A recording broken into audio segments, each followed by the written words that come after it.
Now, Conservative MP Lee Anderson caused controversy this week by saying that if people knew how to cook better, they would save money.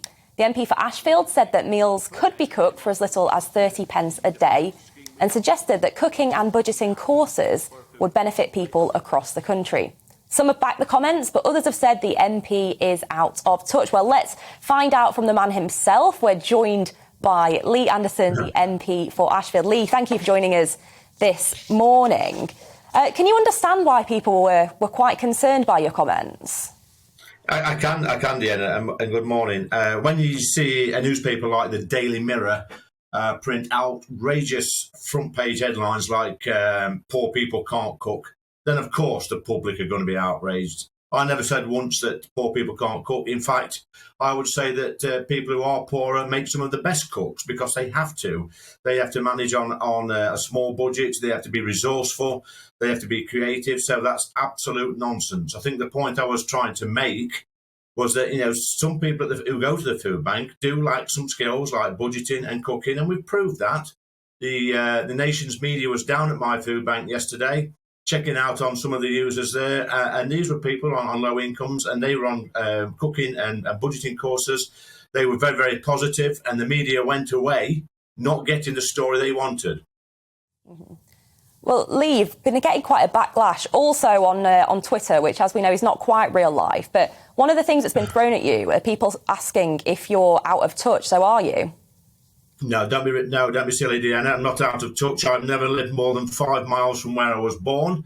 I'm embedded in this community. I will be out this afternoon. I was in my town centre yesterday, and the reaction of people in the town centre, people I didn't even know, were coming up, shaking my hand and saying, you know what, you're saying what we've all been thinking for a very long time. Good on you. Now, this project we're running is not about me demonising poor people. It's about helping some of the most vulnerable members in society. Now, look, I have one particular family that goes to the food bank once a week, but then goes to McDonald's twice a week. Now, I'm not saying a family shouldn't take its 2 or 3 children to McDonald's once in a while. Absolutely not. But what I am saying is that if they could save some of that money from time to time, they could go out and spend that money on the high streets at a local butcher's, a fruit and veg shop, come to our cooking courses and learn how to make wholesome, nutritious meals on a budget, at the same time teaching their children the life skills that they're going to need as well. Mr. Anderson, I mean, whatever legitimate point you may have had about food education in this country, and I think it's fair to say actually that it's perhaps a generational thing. We don't have the level of food education in this country that we once did. But there's another factor here, isn't there? And it's whether or not government is doing enough for people in this cost of living crisis. I mean, we've just had a decade or more of austerity under your government. You've cut universal credit for some of the poorest families. You won't put a windfall tax on the energy companies to help alleviate some of the pressures that people have got in terms of their fuel bills. Real wages are falling. So it's not just about teaching people how to make beans on toast. It's about getting money into people's pockets through taking the right economic measures, isn't it? So have you ever spoken to food bank users? Yes. And what they said to you? Well, a myriad of things, as they always would. OK, like what? Well, do you want me to recount whole conversations I've had with food bank users? I mean, I'd ask you to answer the question that I put to you. The reality is that your government isn't doing enough. So simply lecturing people about how to boil an egg isn't going to cut it, is it? You need to do more economically to get money into people's pockets. So I take it you've not actually spoken to any food bank users. That's normally the case when people like you have a go at me. I speak to lots of food bank users embedded in my community, and the government is providing billions and billions of pounds of support, local support, which people can access. If people are struggling, they can get in contact with me or the local authority for that extra support. There's £22 billion gone in to help some of the most vulnerable families in this country. I'm trying to do my bit for my community to make sure that they make the best use of the money they've got available. What are you doing? Well, I'd say, I've been an active trade unionist all of my life, and I fight for people in the workplace, and I'm very proud of that. What are you doing in terms of universal credit? Did you oppose the cut to universal credit? What are you doing in terms of a windfall tax on the energy companies? Are you supporting that? Are you supporting real measures that will alleviate the pressures on people, or are you just lecturing them about how to make I'm supporting this government, making sure we've got an economy that's growing, which it is, that there's jobs. I think there's 1 million vacancies in this country. I challenge you, Paul. Is it Paul? I challenge you to come up to my constituency in Ashfield, come and visit the food bank I help at, come and talk to the service users there, come and talk to the most vulnerable members of my society. Get off your high horse, come up here and speak to some real people instead of your champagne socialists.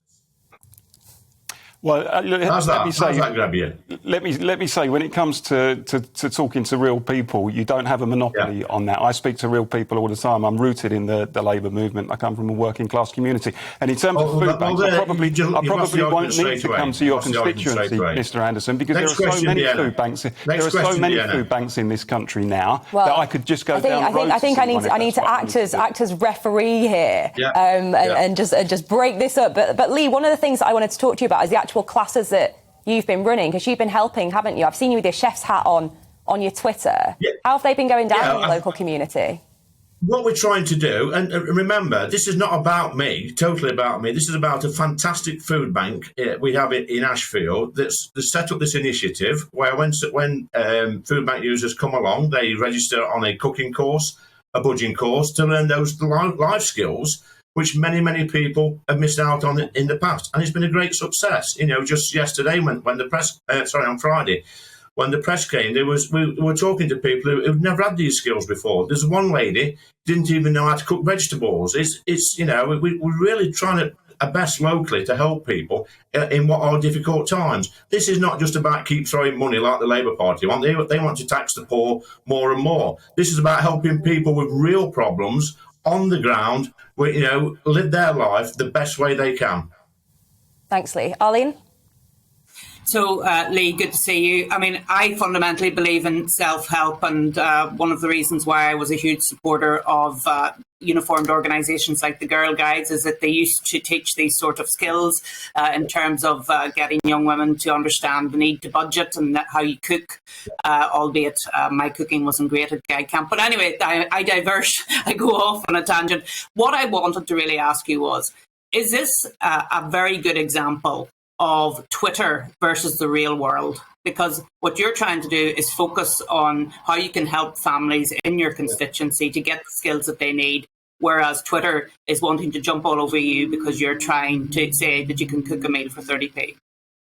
I think you've hit the nail on the head there, Arlene. I mean, Twitter's not the real world. There's a different name for Twitter. I changed the syllable slightly to give my description. But you know what? It's the left, it's the Labour Party, it's the unions. They like poor people because poor people are their meal ticket. They like to see people in misery because that gives them the very reason for their existence. But I'll tell you what, some of the most vulnerable people in my society, the poorer people, have turned their back on the Labour Party and the unions, and they're looking to people like me in their communities to help them because they know I live here, I care about the people in my community, and I will go hell for leather to help every single person in the constituency of Ashfield. Well, Lee, thank you so much for joining us on the show this morning to talk about what's been quite a busy week for you, I imagine, with media. So thank you for making time for us here at GB News.